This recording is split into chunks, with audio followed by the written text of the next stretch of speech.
You've definitely heard of intermittent fasting before, but do you know when you actually need to start using it? I'm sharing the 10 signs that you need to start using intermittent fasting in today's video. All right, guys, if you're new to my channel and you don't know who I am, my name's Autumn and I'm a certified clinical nutritionist with my master's in nutrition human performance. On my channel, I'm typically talking about the science-backed and holistic methods that you can use in order to achieve your wellness dreams. So if you have a wellness goal in mind, make sure you subscribe. All right, let's jump straight into the first sign, and that's constant bloating. Now, first, what causes bloating? A few things can cause it, but typically it's from bacterial fermentation. A common misconception is that salt causes bloating, but what an electrolyte balance can actually cause is more of that feeling of puffiness that you can get in your skin, but not the belly bloat. The belly bloat that we've all experienced is really just from bacteria taking the food that's in your small intestine, breaking it down, fermenting it, which basically just means like little bacteria farts, and causing you to feel bloated. Now, you're not really supposed to have bacteria in your small intestine. It's supposed to be a fairly sterile environment. When we talk about good, healthy gut bacteria, we're talking specifically about the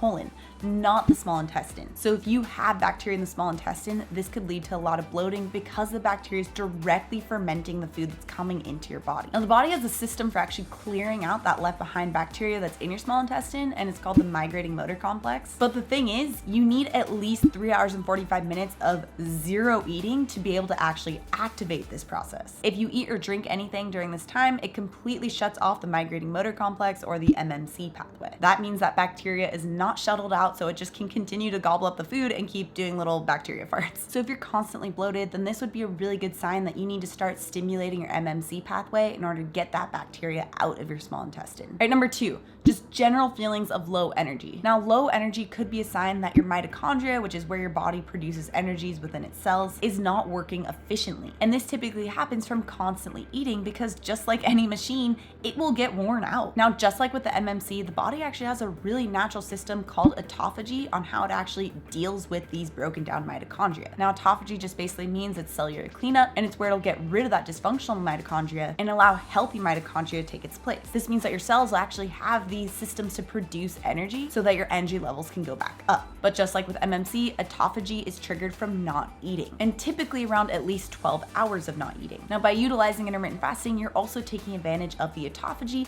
the cellular cleanup, and the increase in energy levels. All right, number 3, you have acid reflux. And one of the causes of acid reflux is a buildup of pressure in the small intestine that pushes up the stomach so that it can cause a splashback of stomach acid into the esophagus. And this pressure is typically caused by that gas that's being built up in the small intestine from the bacteria that is fermenting your food. And remember, this gas that is produced by the bacteria in your small intestine is not supposed to be there. So by stimulating the MMC through intermittent fasting, this can also help to make it so that it will reduce that pressure in your small intestine. All right, number 4, you're constipated. Now, one of the really great perks of stimulating your MMC pathway is it also just stimulates a bowel movement. And remember, that MMC pathway is only stimulated by not eating for a certain amount of time. So if you're eating consistently, you're shutting off that MMC pathway and therefore not able to stimulate a bowel movement. All right, number 5, you get hangry. Hanger is typically caused by a sudden drop in your blood glucose levels. And the main reason why your body would typically experience that really rapid drop in your blood glucose levels is if your body's relying on blood glucose as its fuel source. We don't have a lot of glucose in our blood supply, even if you do have elevated blood glucose levels. So if you're relying on it as a fuel source, you're going to quickly run through that and experience that rapid drop in blood glucose and therefore hunger. Now, on the flip side, if your body is using fat as fuel, it doesn't even have to tap into that blood glucose. That'll leave it extremely stable because you're using that alternative source of fuel as fat instead. And with that fasting period, with intermittent fasting, that's one of the most effective ways to start training your body to use fat as fuel versus that blood glucose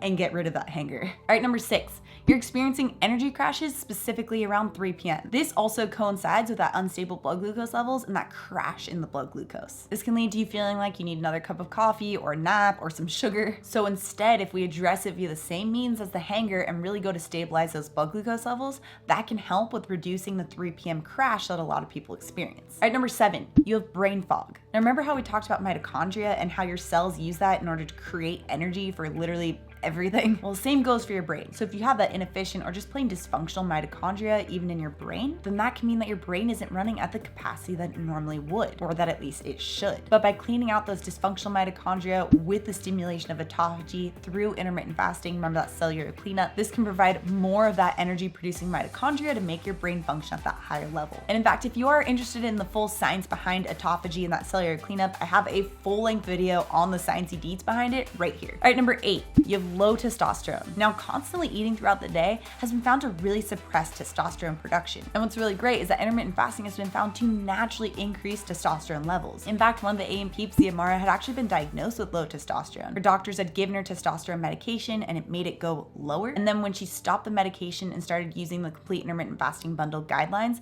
she actually was able to reverse that diagnosis. In fact, you can even check out her labs right here. Number 9, you're having difficulties losing weight. Now, if you're always relying on using your blood glucose levels as fuel, you're never able to tap into the fat burning mechanisms. And eating small meals or having snacks throughout the day really promotes this utilization of blood glucose. Intermittent fasting, on the other hand, advocates fat burning by being able to give that gut rest and the cellular rest. Not to mention the fact that intermittent fasting has been found to increase growth hormone and testosterone, which are needed for muscle repair and fat burning, which helps to shift your body away from using blood glucose and more toward using fat as fuel, therefore tapping into your own fat stores. Number 10, you have high insulin levels. Now, insulin is the storing hormone that effectively shuts off fat burning. It literally will physically lock up the fat within your cells. And high levels of insulin is pretty dangerous. It can lead to issues like PCOS or type 2 diabetes. And those chronically high levels of insulin can result from just eating really high carbohydrate diet, especially refined flours and sugars, but also from eating consistently throughout the day because you're constantly requiring that surge of insulin in order to store the food that you're eating. Insulin is secreted in response to food and very specifically response to carbohydrates and very slightly to protein as well. And by using intermittent fasting, it's actually been found to help to decrease the insulin response